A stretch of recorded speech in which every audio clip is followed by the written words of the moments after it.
In today's video, I'm going to teach you how to insert and modify charts in Google Slides.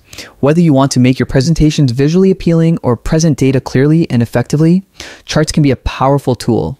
By the end of this tutorial, you'll know how to add, customize, and link charts to live data, making your slides more engaging and professional. First, open Google Slides by navigating to the website in your preferred browser. If you're not signed in, log into your Google account.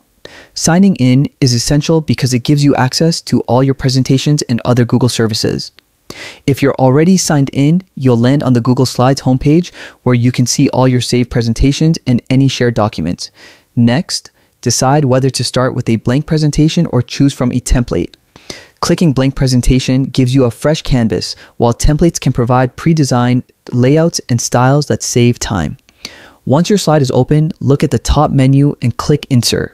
This opens a drop-down menu with various elements like text boxes, images, and most importantly, charts.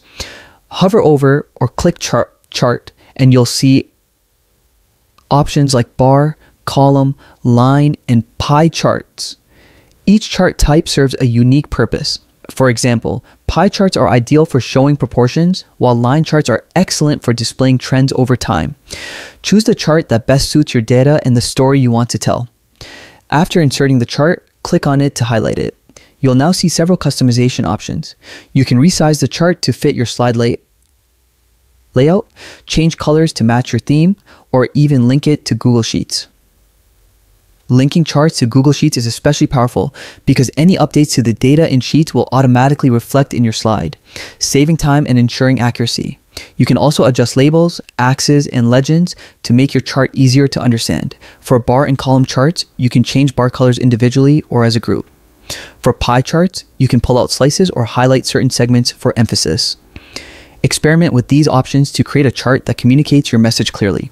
If you want, you can duplicate charts to compare different data sets on multiple slides without having to recreate them from scratch. You can also animate charts to reveal data progressively, which keeps your audience engaged and focused on each part of the chart. By mastering chart insertion and modification, you add a professional touch to your presentations. Visual data representation not only makes information easier to understand, but also makes your slides more compelling and memorable. And there you will have it. Now you know how to insert, modify, and link charts in Google Slides. Practice these steps regularly, explore different chart types, and experiment with formatting to make your presentations both informative and visually impressive. Thanks for watching, and happy presenting.